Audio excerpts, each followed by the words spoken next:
بسم اللہ الرحمن الرحیم۔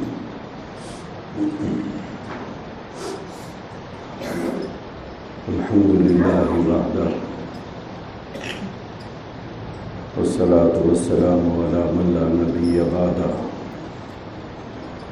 اما بعد فاعوذ باللہ من الشیطان الرجیم۔ بسم اللہ الرحمن الرحیم۔ محمد رسول اللہ والذین معه اشداء علی الکفار رحماء بینہم۔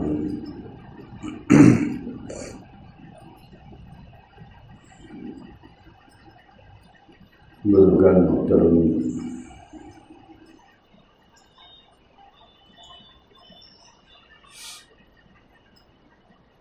اسلامی سال کا آغاز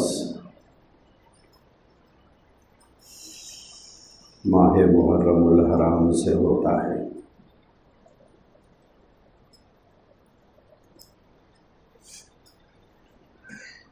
عیسوی تاریخ کا سال جنوری سے ہوتا ہے اور اسلامی نئے سال کا آغاز محرم الحرام سے ہوتا ہے۔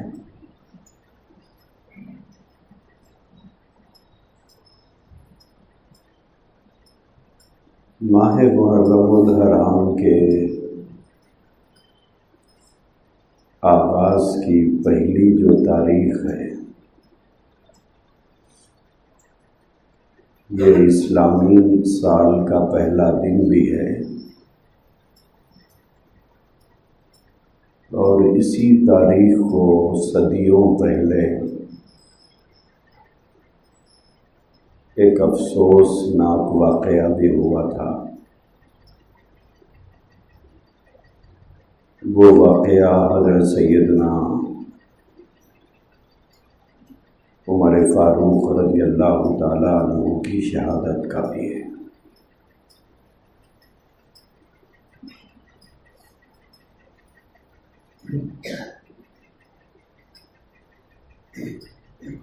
اسلامی تاریخ میں کئی عظیم شخصیات کی شہادتیں ہوئی ہیں۔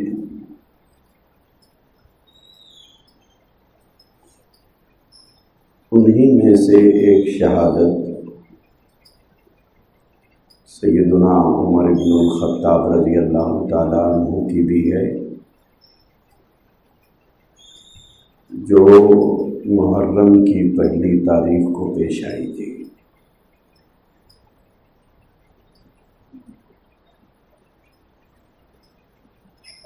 سیدنا عمر بن الخطاب رضی اللہ تعالیٰ عنہ اسلامی تاریخ کی بہت عظیم شخصیت ہے۔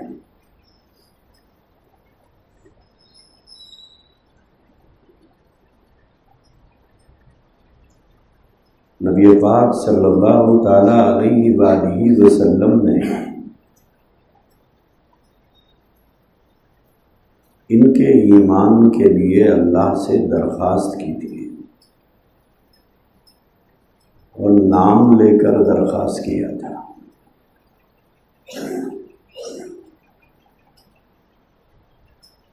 اسی لیے لوگ کہتے ہیں کہ پوری امت مرید مصطفیٰ ہے،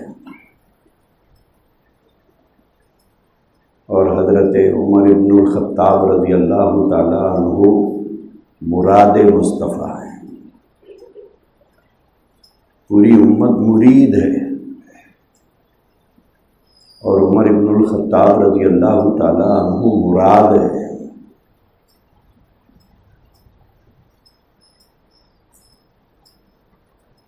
نبی پاک صلی اللہ علیہ وسلم نے دو لوگوں کے لیے دعا فرمائی تھی نام لے کر، ایک حضرت عمر رضی اللہ تعالیٰ عنہ کے ایمان کے لیے، اور دوسرے ابو جہل کے لیے۔ اس کے مقدر میں ازلی بدبختی لکھی ہوئی تھی، اس نے اسلام قبول نہیں کیا۔ سعادت اور خوشبختی حضرت عمر رضی اللہ تعالیٰ عنہ کے حصے میں آئی تھی۔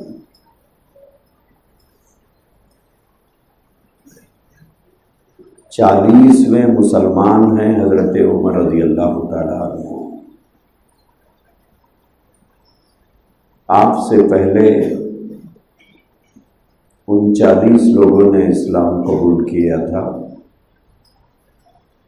اور 40ویں مسلمان ہیں حضرت عمر۔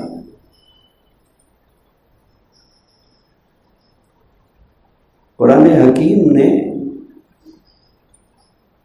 صحابہ اکرام رضوان اللہ تعالی علیہ اجمعین کے بارے میں فرمایا، اشداء علی الکفار رحماء بینہم۔ پورے صحابہ اکرام کا مزاج کفر کے سلسلے میں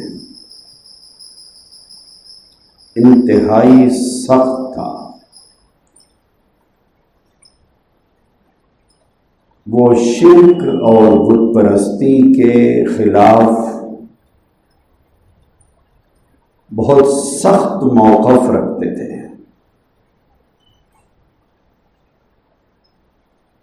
کسی قسم کی نرمی، کسی قسم کا کمپرومائز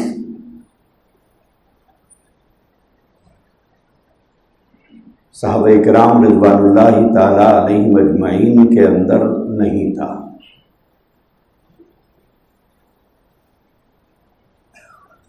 کفر کے معاملے میں اور کفر سے جڑی ہوئی ہر چیز کے معاملے میں،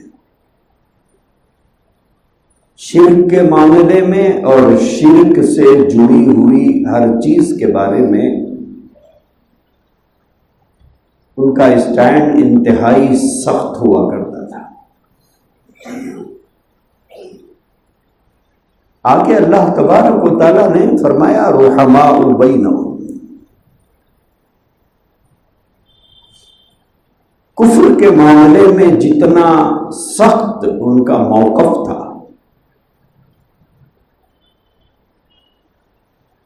آپس میں ایک دوسرے کے لیے اتنے ہی شفیق، اتنے ہی مہربان،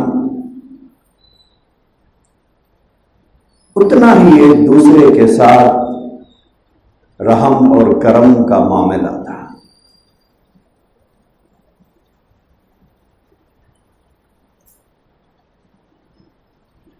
میں ہر مسلمان سے خواہش کرتا ہوں کہ سیدنا عمر ابن الخطاب رضی اللہ تعالیٰ عنہ کی سیرت کو پڑھے۔ ہر زبان میں کتابیں بازار میں ملتی ہیں۔ آپ سچ جانیے، ایک ایسی کشش ان کی سیرت کے اندر ہے،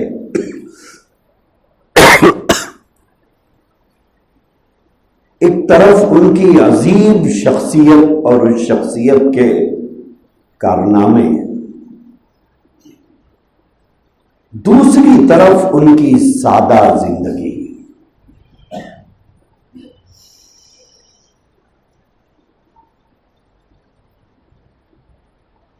رسول اللہ صلی اللہ تعالی علیہ وآلہ وسلم کے دنیا سے رخصت ہونے کے بعد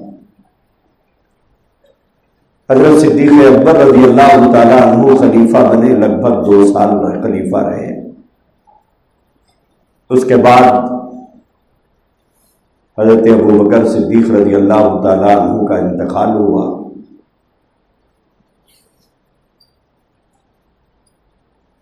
حضرت ابوبکر کے بعد سیدنا عمر ابن الخطاب رضی اللہ تعالیٰ عنہ خلیفہ بنائے گئے۔ 10 سال کچھ مہینے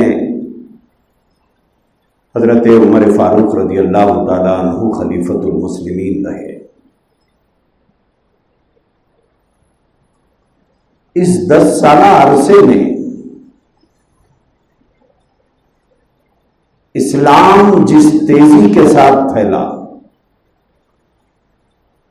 اور اسلامی مملکت کا دائرہ جس تیزی کے ساتھ بڑھا، اس کا اندازہ آپ اس یہودی کے قول سے لگا سکتے ہیں جس نے کہا تھا کہ مزید کچھ سال تک اگر عمر ابن الخطاب باقی رہتے اور زندہ رہتے، حاکم وقت رہتے، بادشاہ رہتے، تو دنیا میں اسلام کے علاوہ کوئی مذہب باقی نہیں رہتا تھا۔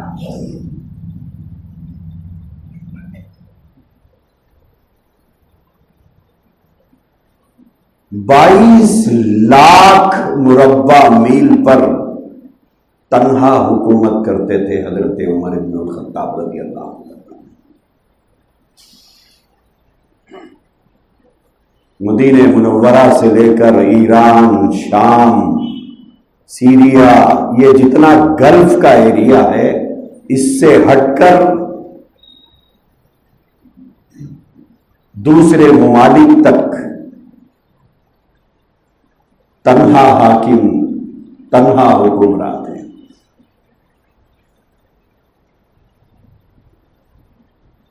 سیدنا عمر فاروق رضی اللہ تعالی عنہ کی زندگی کا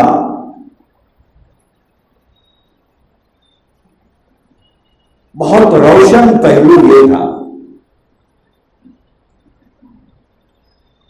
کہ ان کی زندگی میں انصاف کوٹ کوٹ کر بھرا ہوا تھا۔ عدل کا مطلب، انصاف کا مطلب عمر ابن الخطاب رضی اللہ تعالی عنہ۔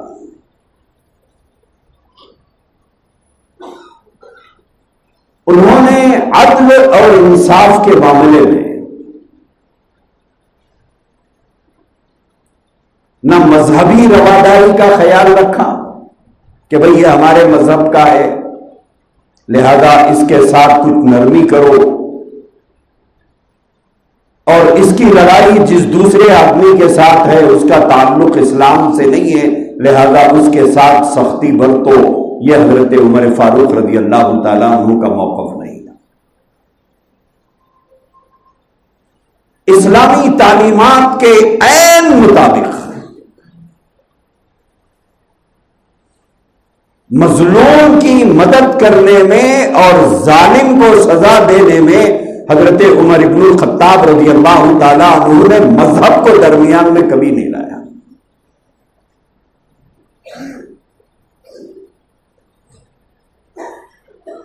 اور کبھی طاقتور اور کمزور کے لیے ان کا موقف الگ الگ نہیں تھا کہ ظالم طاقتور ہے اسے نظر انداز کر دو اور مظلوم کمزور ہے لہذا اس کی بات کو انسنی کر دو، یہ موقف نہیں تھا۔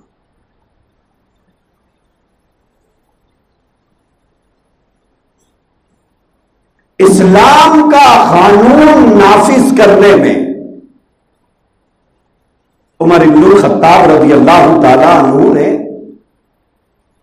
نہ مذہب دیکھا، نہ طاقت دیکھی، نہ رشتہ داری کا لحاظ کیا کہ یہ میرا رشتہ دار ہے اس کے ساتھ نرم موقف رکھنا چاہیے، نہیں۔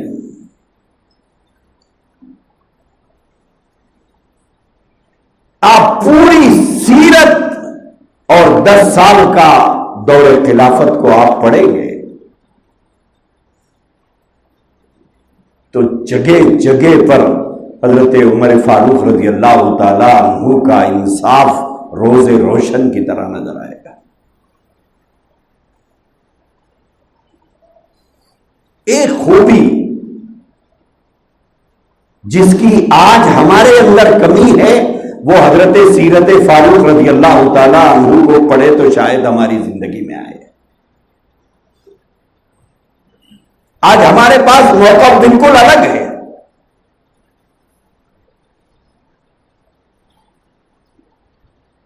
کہ ہمارے اپنے مذہب کے لیے الگ پیمانہ ہے، غیر کے لیے الگ پیمانہ ہے ہمارے پاس. ہم طرفداری کرنے جاتے ہیں اپنے کی، کیونکہ وہ ہمارے مذہب کا ہے، چاہے وہ ظالم ہو. یہ اسلام کی تعلیم نہیں ہے. ہم طاقتور کے فیور میں چلے جاتے ہیں اور کمزور کو نظر انداز کر دیتے ہیں. یہ اسلام کی تعلیم نہیں ہے. اپنوں کے قصوروں کو ڈھانپ کر رکھتے ہیں اور غیروں کی عزت کو چوراہے پر اچھال دیتے ہیں. یہ اسلام کی تعلیم نہیں ہے. سیدنا عمر بن الخطاب رضی اللہ تعالی عنہ نے انصاف دلانے کے معاملے میں ان چیزوں کی کبھی پرواہ نہیں کی. ظالم ظالم ہے چاہے اس کا مذہب کچھ ہو، مظلوم مظلوم ہے چاہے وہ کسی طبقے سے تعلق رکھتا ہو. حج کا زمانہ تھا، سیدنا عمر بن الخطاب رضی اللہ تعالی عنہ حج کے لیے آئے ہوئے تھے. مصر سے ایک بدوی آیا، دیہات کا رہنے والا تھا بدو. اس نے شکایت کی کہ مصر کے گورنر کے بیٹے نے برسر عام مجھے مارا ہے. تفصیل سنا دی. حضرت عمر بن الخطاب رضی اللہ تعالیٰ عنہ نے مصر کے گورنر حضرت سعد بن ابی وقاص رضی اللہ تعالیٰ عنہ کو خط لکھا، حج میں آ کر مجھ سے ملاقات کیجئے اور آتے آتے اپنے صاحبزادے کو بھی لائیے. وہ پہنچے. حضرت عمر فاروق رضی اللہ تعالیٰ عنہ نے دربار لگایا، اس بدوی کو بلایا اور مصر کے گورنر کے بیٹے کو بلایا اور اس بدوی سے پوچھا کہ اس نے تمہیں کیوں مارا تھا. کہا کہ امیر المومنین، گھوڑے دوڑانے کی ایک ریس ہو رہی تھی، مقابلہ ہو رہا تھا. میرا گھوڑا ان کے گھوڑے سے آگے بڑھ گیا تو ان کو شرم اور عار محسوس ہوئی کہ ایک بدوی کا گھوڑا میرے گھوڑے سے آگے. میرا جرم یہی تھا کہ میرا گھوڑا ان کے گھوڑے سے آگے نکل گیا، تو انہوں نے سب کے درمیان میں مجھے مارا.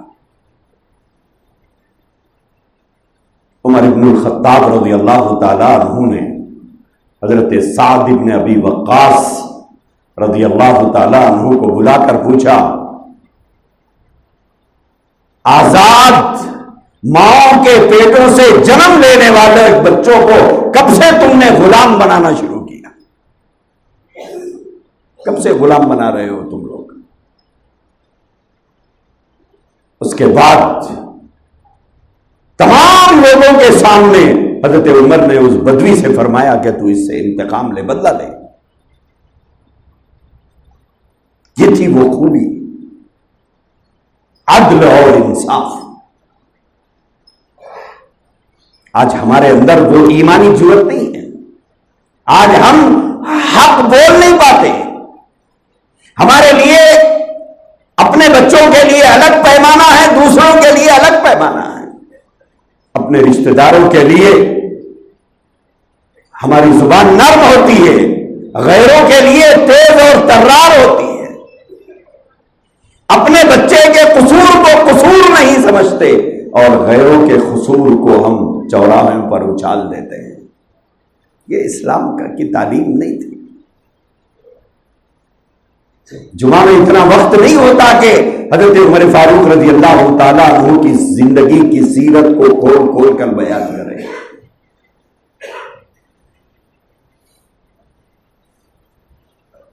تو ایک خوبی جو سب سے نمایاں ہے وہ ہے عدل اور انصاف.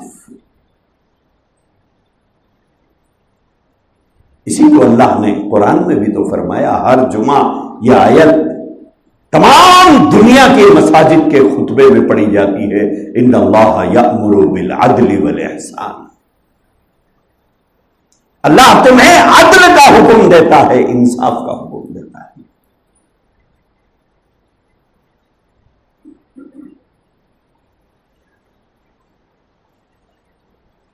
مسجد اقصی کو فتح کرنے کے لیے جب حضرات صحابہ چلے گئے تھے تو وہاں کے متولیوں نے کہا کہ لڑائی جھگڑے کی ضرورت نہیں ہے، آپ اپنے حاکم وقت کو بلائیے، یہ معاملہ حل ہو جائے گا، کوئی خون ریزی کی ضرورت نہیں۔ صحابہ نے خط لکھا، حضرت عمر فاروق رضی اللہ تعالیٰ عنہ نے رخت سفر باندھا، ایک سواری لی، ایک سواری، اور اس وقت میں فائنانشلی مسلمان بھی اسٹرانگ تھے اور اسلامی بیت المال بھی بہت اسٹرانگ تھا، لیکن اس کے باوجود ایک سواری لی، اور جب مدینے سے نکلے فلسطین جانے کے لیے تو اپنے غلام سے کہا کہ تھوڑی دیر میں بیٹھوں گا، تو پیدل چلے گا، تھوڑی دیر تو بیٹھے گا، میں رسی پکڑ کے چلوں گا۔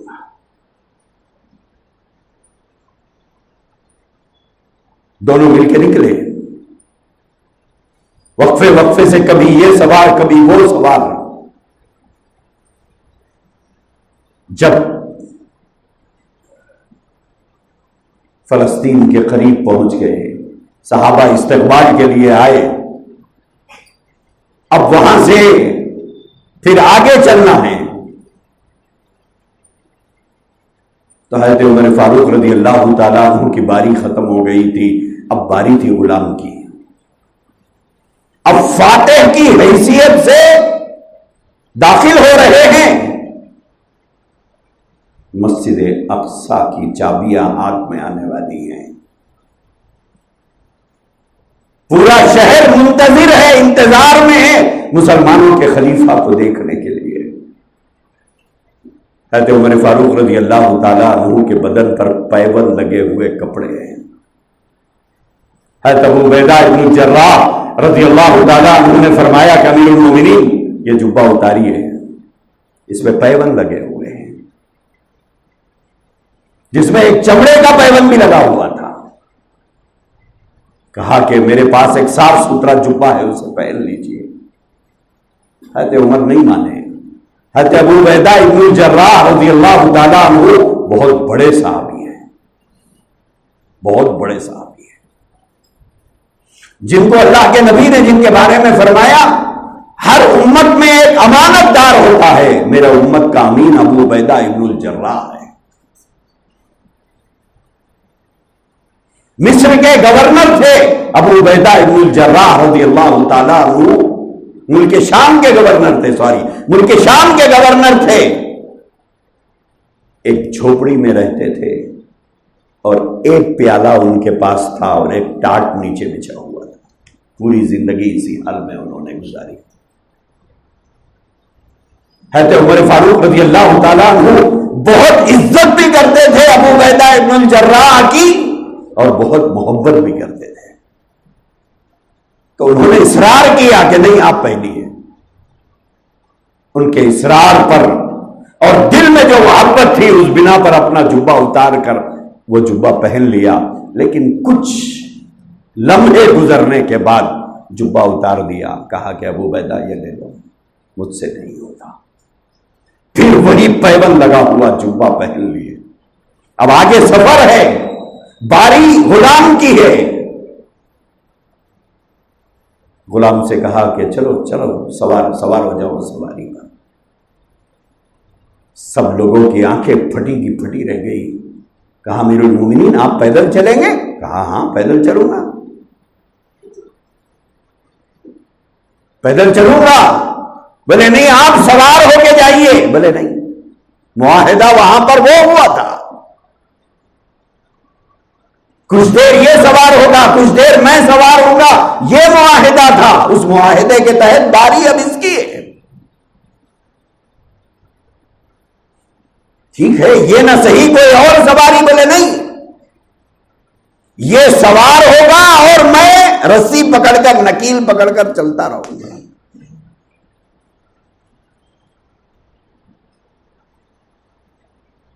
آج کا دولہا کس گاڑی میں جاتا ہے؟ گھر سے صرف شادی خانے کو جانے کے لیے، جھوٹی شان و شوکت کے لیے آج ہم کیا کیا کر رہے ہیں۔ ہزاروں روپے کی کرائے کی گاڑیاں ہمیں چاہیے، جبکہ سب کو معلوم ہے یہ اس کی ذاتی نہیں ہے، کرائے کی ہے۔ ہم نے عزتیں چیزوں میں تلاش کی ہے، انہوں نے عزتیں اللہ کے فرمانبرداری میں تلاش کی ہے۔ بدن پر پیون لگے ہوئے کپڑے، غلام سواری پر سوار، رسی پکڑ کر آگے آگے عمر بن الخطاب رضی اللہ تعالیٰ عنہ جا رہے ہیں، پیچھے صحابہ کرام ہیں۔ بیت المقدس کے متولی اور وہاں کی عوام انتظار میں کھڑی ہوئی ہے کہ مسلمانوں کا حکمراں بادشاہ آ رہا ہے۔ جب داخل ہوئے تو ان کے مذہبی رہنما پاسٹروں نے پوچھا کہ یہ بتائیے کہ ان میں غلام کون ہے اور آقا کون ہے؟ جب انہیں بتایا گیا کہ جو سواری پر سوار ہے وہ غلام ہے، جو رسی پکڑ کر چل رہا ہے وہ مسلمانوں کا امیر خلیفۃ المسلمین ہے،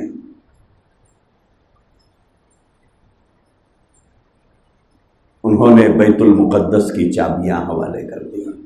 جو آج بیت المقدس پھر ایک مرتبہ مسلمانوں کے ہاتھ سے نکلا ہوا ہے، چابیاں حوالے کر دی، اور اس کے بعد کہا کہ ہم نے ہماری کتابوں میں یہی پڑھا تھا کہ بیت المقدس کا فاتح وہ ہوگا جس کا غلام سواری پر ہوگا، جس کا آقا نکیل بردار ہوگا۔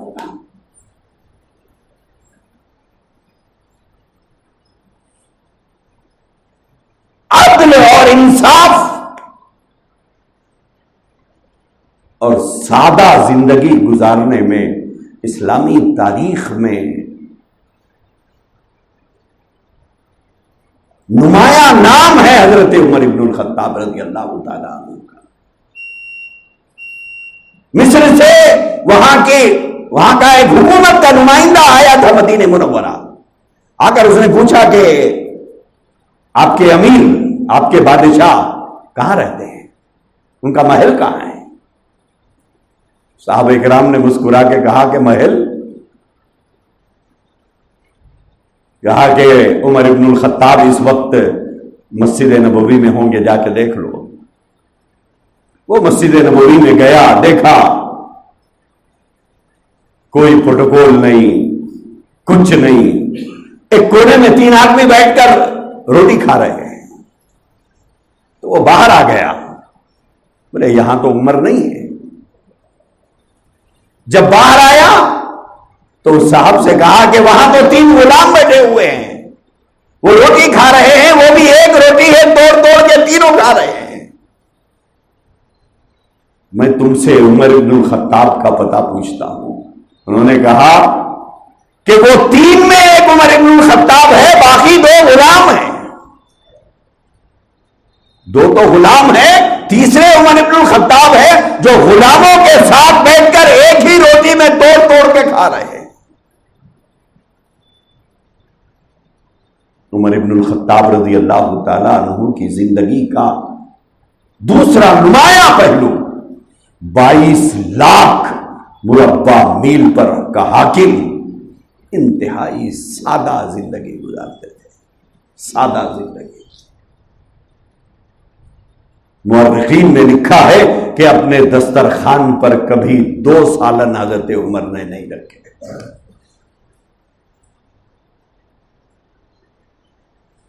2 سالن اپنے دستر پر کبھی نہیں رکھا۔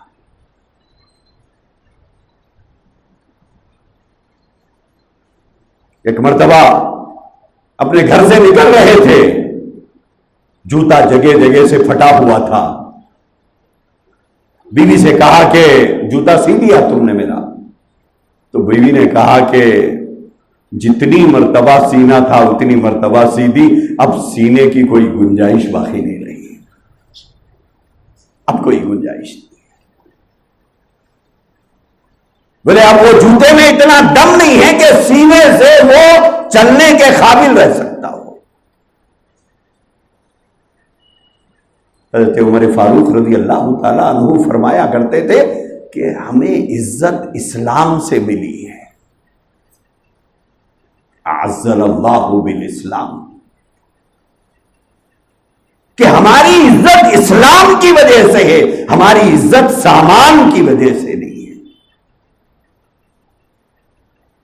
اور حضرت عمر فاروق رضی اللہ تعالیٰ عنہ نے فرمایا جس دن سے ہم اسلام کو چھوڑ کر عزت پانے کے لیے دوسرے اسباب اختیار کریں گے، مکان کے ذریعے، دکان کے ذریعے، جائیدادوں کے ذریعے، کپڑے کے ذریعے، گاڑیوں کے ذریعے، پوسٹوں کے ذریعے، تعلیم کے ذریعے، دولت کے ذریعے، حضرت عمر فاروق رضی اللہ تعالیٰ عنہ نے فرمایا اللہ تعالیٰ ان چیزوں میں رکھ کر تمہیں ذلیل کرے گا۔ اگر تم اسلام کو چھوڑ کر عزت پانے کا ذریعہ کسی اور چیز کو سمجھو گے تو اللہ وہ چیزیں دے کر بھی تمہیں ذلیل کرے گا۔ 313 سے لرزتا تھا زمانہ، ہے آج کروڑوں غلامی کے حوالے۔ حضرت عمر فاروق رضی اللہ تعالی عنہ کی زندگی کا دوسرا نمایاں جو پہلو تھا وہ ہے انتہائی سادگی۔ جمعہ کی نماز پڑھانے کے لیے آئے، نئے نئے کپڑے پہنے ہوئے تھے، خطبہ دیتے ہوئے فرمایا اے لوگوں سنو، تو ایک صحابی نے اٹھ کر فرمایا نہیں سنتے ہیں۔ پوچھا کیوں نہیں سنو گے؟ فرمایا ایک سوال ہے، اس کا جواب دو، اس کے بعد سنیں گے۔ بولے ٹھیک ہے، کیا سوال ہے تمہارا؟ کہا کہ مال غنیمت آیا تھا، مال غنیمت میں چادریں آئی تھی، تمام صحابہ کرام میں چادریں بٹی تو ایک ایک چادر سب کو ملی تھی، اور آپ 2 چادریں پہنے ہوئے ہیں، یہ کہاں سے آئی تمہارے پاس؟ سب کو ایک ملی، آپ کے پاس 2 کہاں سے آئی؟ مجمع کے اندر حضرت عمر بن الخطاب رضی اللہ تعالیٰ عنہ کے صاحبزادے حضرت عبداللہ ابن عمر رضی اللہ تعالیٰ عنہ بیٹھے ہوئے تھے۔ حضرت عمر نے آواز دے کے فرمایا عبداللہ ان کے سوال کا جواب دو۔ عبداللہ ابن عمر رضی اللہ تعالیٰ عنہ نے کھڑے ہو کر اس صحابی سے فرمایا کہ ابا جان کے پاس اس وقت میں کوئی ایسا جبہ نہیں تھا جسے پہن کر آ کر خطبہ دیتے، اور جو چادر مال غنیمت میں آئی تھی ایک ان کے حصے میں آئی تھی، ایک میرے حصے میں آئی تھی، میرے حصے کی چادر میں نے اپنے باپ کو گفٹ میں دیا تھا، اسی لیے ابا جان 2 چادریں پہن کر آئے۔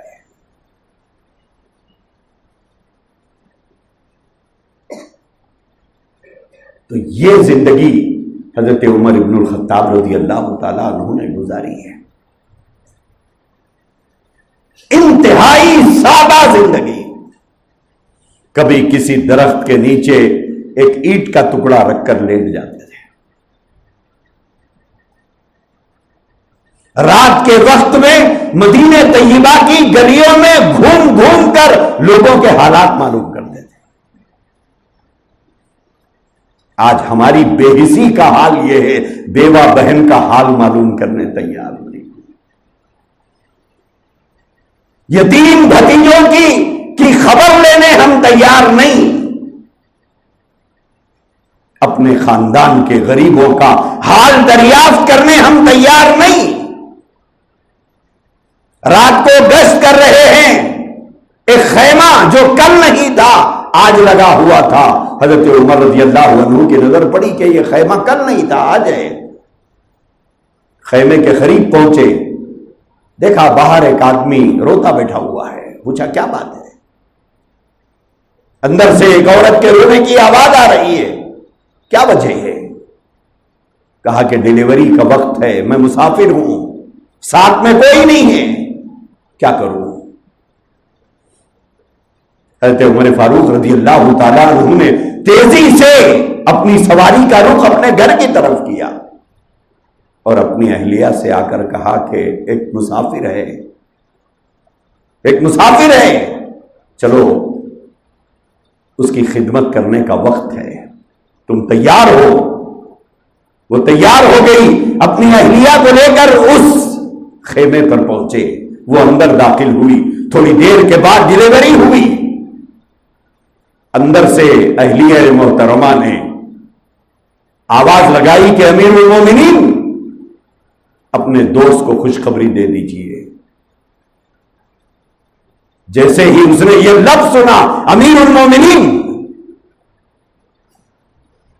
اس کو تارے نظر آ گئے کہ بادشاہ وقت میرے خیمے پر, مسلمانوں کا امیر میرے خیمے پر, اور مجھ جیسے بدو کے خیمے پر کھڑا ہوا ہے, اور اس کی اہلیہ ایک دائی کا کام خیمے کے اندر کرتی ہے.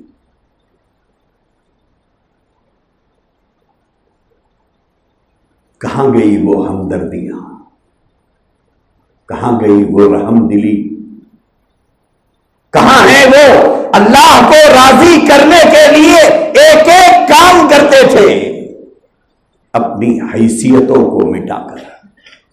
آج حیثیت کے لیے مر رہے ہیں ہم لوگ.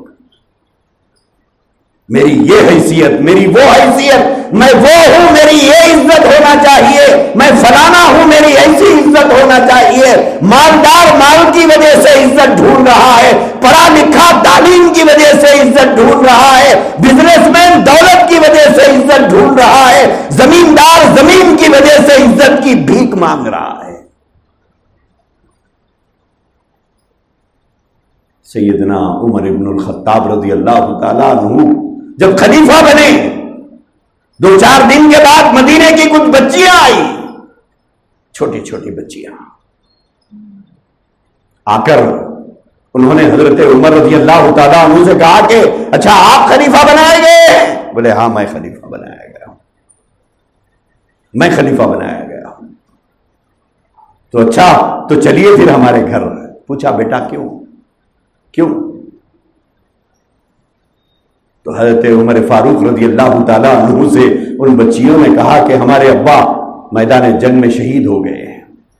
آپ سے پہلے جو خلیفہ تھے وہ روزانہ عصر کے بعد ہمارے گھر آ کر ہماری بکریوں کا دودھ نکالا کرتے تھے. آپ نہیں چلو گے؟ حضرت عمر فاروق رضی اللہ تعالیٰ عنہ جب جا رہے تھے ان بچیوں کے ساتھ ان کے گھر, راستے میں کوئی صحابی ملے, انہوں نے پوچھا امیر المومنین کہاں جا رہے ہیں؟ تو حضرت عمر نے فرمایا ابو بکر نے بڑا سخت راستہ چھوڑا ہے ہمارے لیے.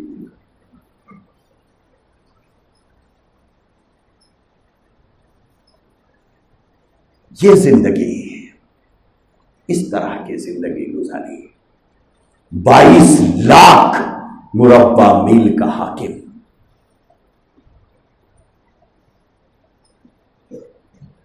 آج گلف کے باہر کے سارے ممالک کا تنہا حاکم, تنہا حکمران, مدینے سے لے کے ایجپٹ تک یہ پورا لبنان, فلسطین, کویت, عراق, ایران, سارے علاقے. آج گلف جا کے آئے تو حالت بدل جاتی ہے. 2 سال وہاں رہ کے آئے تو ہمارا انداز بدل جاتا. حالانکہ وہاں کچھ نہیں ہے, آپ ایک نوکری کرتے ہیں, لیکن محلے کی گلیوں میں ایسے چلیں گے جیسے وہاں کے کوئی آپ پرنس ہیں. اور وہاں 22 لاکھ مربع میل کا حاکم ہے. سیدنا علی رضی اللہ تعالیٰ عنہ نے دیکھا کہ چلچلاتی ہوئی دھوپ ہے, اپنے گھر کے اوپر کھڑے ہوئے تھے یا نیچے کھڑے ہوئے تھے, دیکھا کہ دور سے ایک بوڑھا آدمی اونٹوں کو ہاک کے لا رہا ہے. حضرت علی نے دیکھا رضی اللہ تعالیٰ عنہ کہ اتنی کڑکڑاتی دھوپ میں ایک آدمی اونٹوں کو ہانک کے لا رہا ہے، کون ہے آخر یہ؟ انتظار میں کھڑے رہے کہ وہ قریب آئے. جب اونٹ قریب آئے تو دیکھا حضرت عمر رضی اللہ تعالیٰ. حضرت علی رضی اللہ تعالیٰ عنہ نے فرمایا امیر المومنین غلام ہیں، بیت المال میں سرکاری نوکر ہیں، اور یہ اونٹ آپ چرا کے لا رہے ہیں. تو حضرت عمر نے فرمایا یہ بیت المال کے اونٹ ہے، یہ مسلمانوں کی امانت ہے، اس لیے انہیں چرانے گیا تھا. اسی لیے میں نے ابتدا میں کہا حضرت عمر کی زندگی پڑھو، آپ کی سیرت پڑھو، ایمان کو ایک جوش نصیب ہوتا ہے، ایک جذبہ، ایک ولولہ پیدا ہوتا ہے حضرت عمر کی سیرت پڑھنے سے. 10 سالہ دور خلافت کے کتنے واقعات آپ کو سناؤں میں. اس سے پہلے کے اسلام کی تاریخ بھری پڑی ہے واقعات سے ان کے.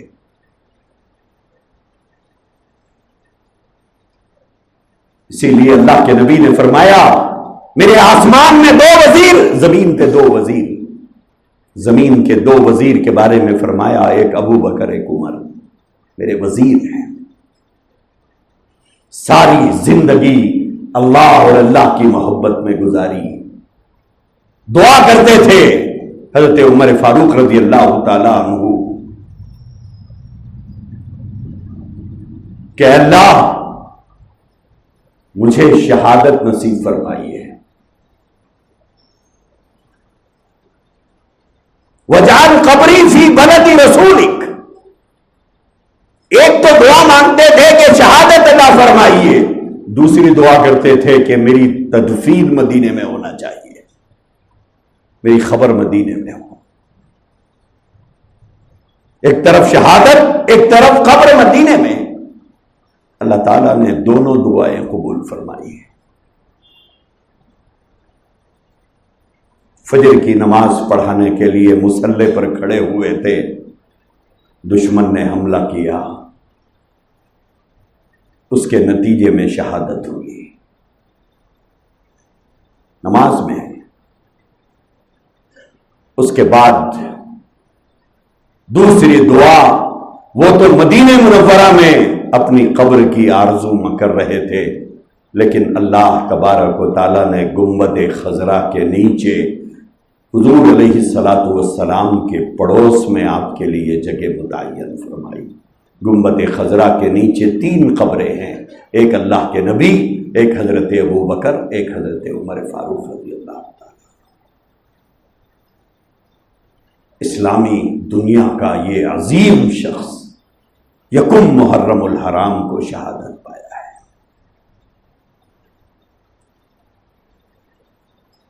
لہذا یہ 2 ان کی زندگیوں کے پہلو، ایک عدل و انصاف، دوسرے ان کی زندگی کی سادگی، سادہ زندگی. حضرت عمر فرماتے تھے کہ چیزیں، عزتیں چیزوں سے نہیں ملا کرتی، ہمیں تو عزت اسلام کی وجہ سے ملی ہے.